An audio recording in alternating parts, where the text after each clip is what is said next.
Éminence, cardinal Tomko, légat pontifical à ce congrès eucharistique, Éminence, cardinal Ouellette, archevêque de Québec et primat du Canada, frères cardinaux, évêques, prêtres, diacres, chers religieuses et religieux, fidèles, chers amis, en notre Seigneur Jésus-Christ. Jésus dit « J'aime le Père m'aime ». Dans l'Eucharistie, qui est bien le don de Dieu pour la vie du monde, nous adorons le Père en esprit et en vérité.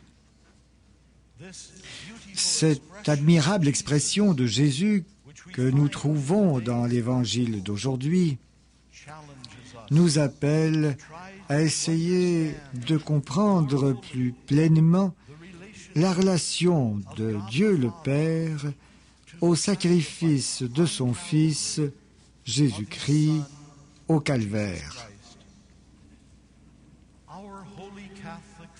Notre sainte foi catholique proclame que ce sacrifice, qui est notre adoration, se renouvelle à chaque Eucharistie. Parler de l'Eucharistie, c'est donc parler aussi du Père. Dans l'Évangile de Jean, Jésus dit « Si vous m'aimiez vraiment, vous vous réjouiriez de ce que j'aille au Père. Le monde doit savoir que j'aime le Père et que je fais ce que le Père m'a commandé. Venez donc en route. » Ces paroles expriment la grande révélation, à savoir que Jésus aime son Père. Et à un autre endroit, Jésus nous dit clairement que le Père aime le Fils, que le Père l'aime. Mais ces paroles nous disent aussi que Jésus veut que le monde sache qu'il vient accomplir la volonté du Père.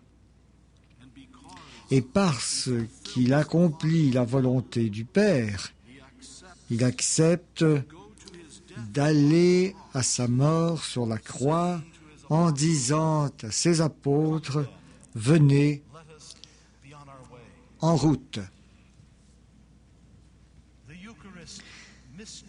L'Eucharistie, mystère de l'amour trinitaire. Il y a de nombreuses raisons profondes qui expliquent que Jésus meurt et qu'il ait institué l'Eucharistie en mémorial de sa mort au Calvaire. Jésus est mort pour son Église. D'une façon particulière, Jésus est mort pour sa mère, afin de mériter pour elle les grâces qui lui seraient accordées par anticipation au moment de son immaculée conception. Mais surtout, Jésus est mort parce qu'il aimait le Père. Il est mort pour accomplir la volonté de son Père. En d'autres mots, le monde doit savoir que j'aime le Père et que je fais ce que le Père m'a commandé. Venez en route. La clé pour comprendre l'Eucharistie, don de Dieu pour la vie du monde, dans sa dimension la plus profonde, c'est de comprendre que Jésus est allé à la mort motivé par un grand amour pour le Père. L'Eucharistie est en fait le mystère de l'amour du Christ et avant tout, elle est le mystère de l'amour du Christ pour son Père.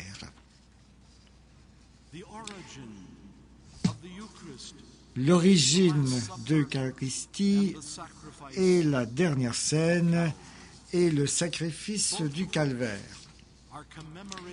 L'un et l'autre sont commémorés dans l'Eucharistie et tous les deux sont des moments différents de l'unique réalité salvifique du mystère pascal du Christ.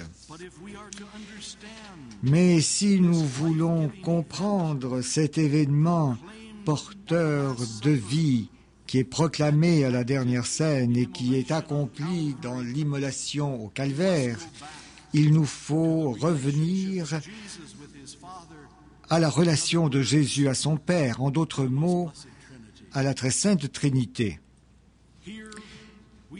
C'est ici que nous trouvons l'explication la plus profonde du très saint sacrement, la plus profonde explication de la messe. Le Concile de Trente, il y a maintenant plus de 400 ans, a défini la messe comme un vrai sacrifice qui rappelle et renouvelle l'immolation du Christ au calvaire. Mais pourquoi le Christ se donne-t-il à la mort au calvaire? Pourquoi se donne-t-il lui-même dans l'Eucharistie? La réponse renvoie à l'amour de Dieu pour l'humanité. Comme le rapporte Saint Jean, Dieu a tant aimé le monde qu'il a donné son Fils unique. Ainsi, quiconque croit en lui ne périra pas, mais obtiendra la vie éternelle.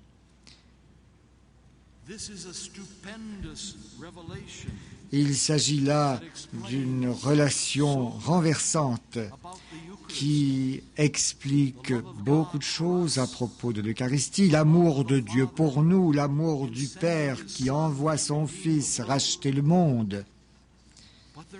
Mais il y a deux autres aspects de l'amour de Dieu qui sont encore plus fondamentaux et sans lesquels nous ne pouvons comprendre l'Eucharistie ni toute la souffrance que le Christ a endurée au calvaire.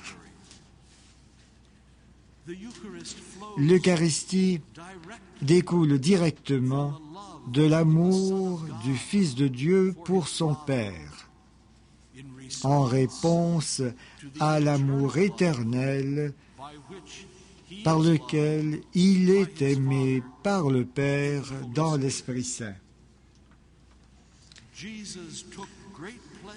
Jésus prenait grand plaisir à proclamer au monde, c'était sa proclamation la plus importante, l'amour qu'a le Père pour lui et l'amour qu'il a lui-même pour le Père.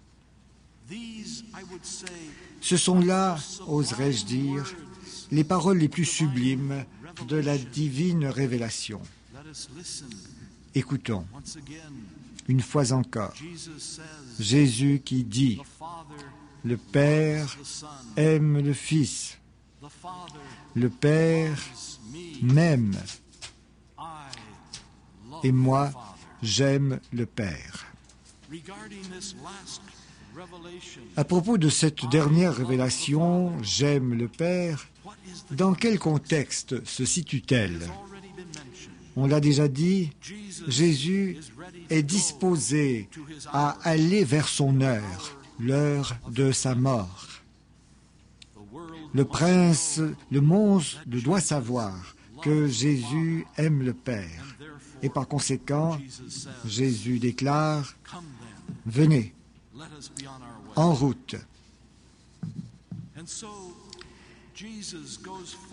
Et c'est ainsi que Jésus va au calvaire, vers la mort et l'immolation. Il y a un lien explicite entre le calvaire et l'amour du Christ pour son Père.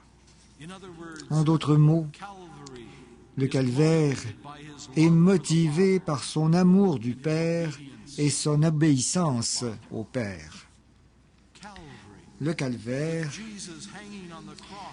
Jésus pendu à la croix, est le plan divin du Père pour la rédemption du monde. Le calvaire, et par conséquent l'Eucharistie, est la réponse de la Trinité au péché. C'est l'échange d'amour entre le Père et le Fils dans l'Esprit Saint. Cet échange d'amour est si grand, l'acceptation par le Fils de la mort est si pleine d'amour que le Père veut que le monde sache cette acceptation. La réponse d'amour du Père, c'est la résurrection de son Fils. Voilà le sens de Pâques. Le Père élève à la vie l'humanité sacrée de Jésus afin de confirmer la rédemption du monde et de proclamer son amour éternel pour son Fils ainsi que son acceptation de l'obéissance de son Fils, son acceptation du sacrifice. Le sacrifice et le culte de la communauté.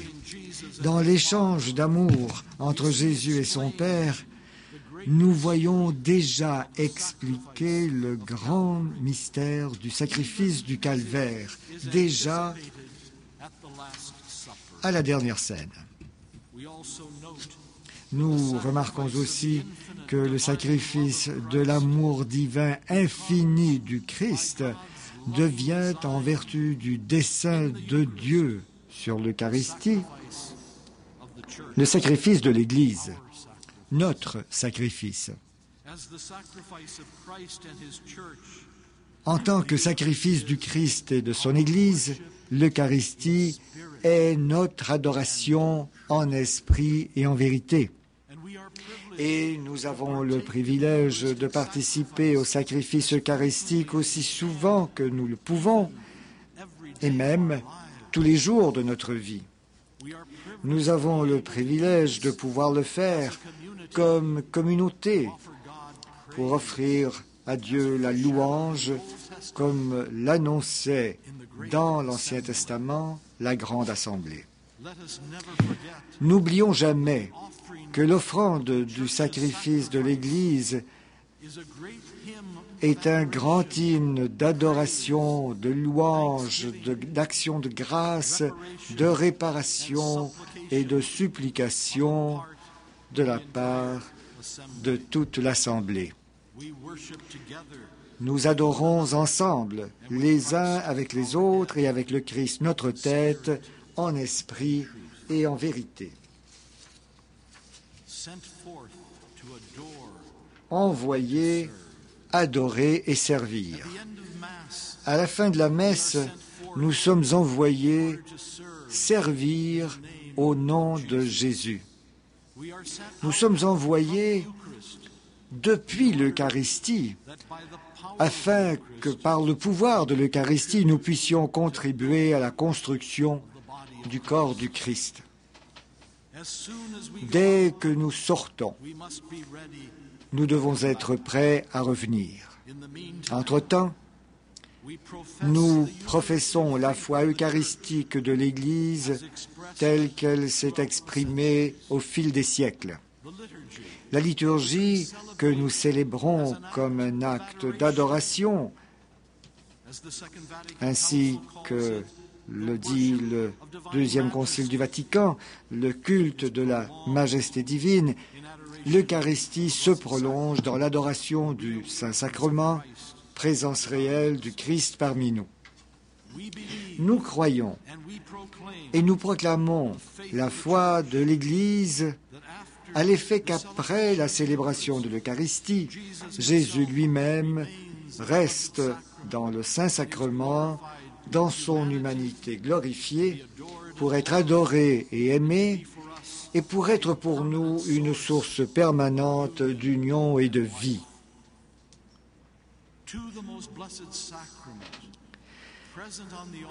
Au Saint-Sacrement présent sur l'autel ou dans le tabernacle, l'Église catholique attribue le culte de latrie, qui est l'adoration réservée au seul vrai Dieu.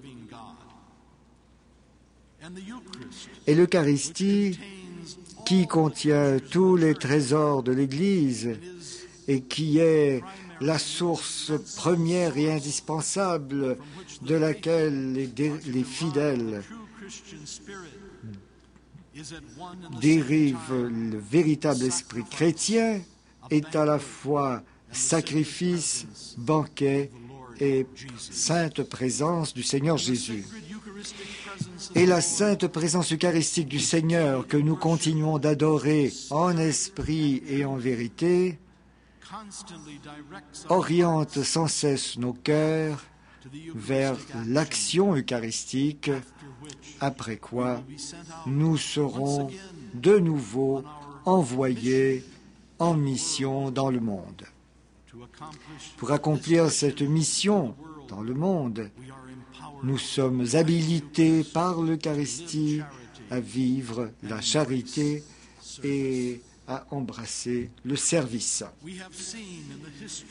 Nous avons vu dans l'histoire de l'Église non seulement des personnes comme le pape Jean-Paul II, qui avait un immense amour de l'Eucharistie, mais aussi les martyrs, les confesseurs, les prêtres, les diacres, des vierges saintes, des religieuses et religieux, des fidèles laïcs, des mères et pères de famille, des jeunes et des enfants qui ont compris l'Eucharistie et qui ont accepté de se sacrifier pour participer à la célébration eucharistique et pour protéger la présence sacramentelle du Christ.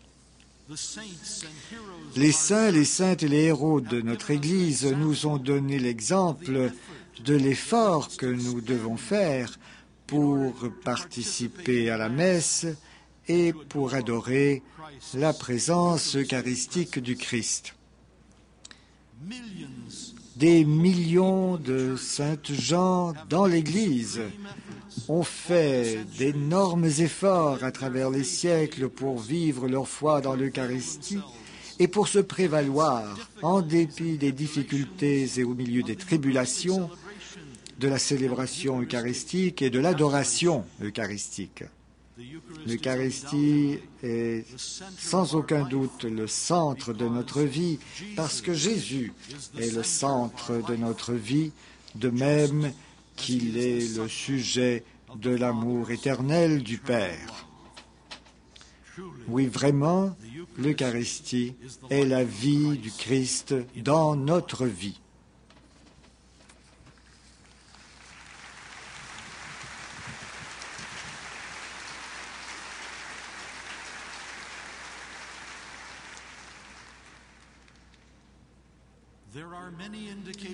Il y a de nombreux signes dans le monde, tel ce congrès eucharistique international, qui montre que Dieu veut attirer davantage l'attention sur son Fils bien-aimé présent dans l'Eucharistie.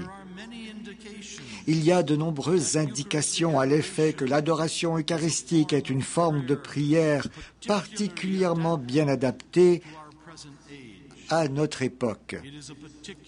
C'est une forme particulière, une façon particulière de manifester sa foi dans le mystère total de l'Eucharistie, qui est sacrifice et banquet, sainte présence et viatique. L'adoration eucharistique est un puissant incitatif et une interpellation à pratiquer un service toujours plus généreux envers ceux qui sont dans le besoin. Le deuxième concile du Vatican a été une immense grâce dans la vie de l'Église, en particulier parce qu'il a mis l'accent à de nombreuses reprises sur le rôle du peuple chrétien comme peuple eucharistique. On ne saurait trop souligner l'importance de la participation pleine, consciente et active de la communauté au sacrifice eucharistique. L'importance des grâces qui sont reçues pour les vivants et pour les défunts par notre participation intérieure et extérieure à l'Eucharistie ne saurait être exagérée. De même, l'importance de la prière devant le Saint-Sacrement, de l'adoration eucharistique, de l'exposition du Saint-Sacrement, de l'heure sainte, des visites au Saint-Sacrement et du renouveau de notre propre foi, jour après jour, selon les mots de Jésus qui a dit « Car ma chair est la vraie nourriture et mon sang est la vraie boisson. Celui qui mange ma chair et boit mon sang demeure en moi, et moi je demeure en lui. De même que le Père qui est vivant m'a envoyé et que moi je vis par le Père, de même aussi celui qui me mangera vivra par moi. » Chers amis, dans l'Eucharistie, nous vivons de la vie du Christ et nous accomplissons ses paroles. Adorer le Père en esprit et en vérité. C'est lui-même qui nous guide sur ce chemin eucharistique. C'est lui qui nous dit, encore une fois, « Venez en route ». Et la réponse de chacune et chacun de nous, c'est de lui dire, « Jésus, je te fais confiance. » Amen.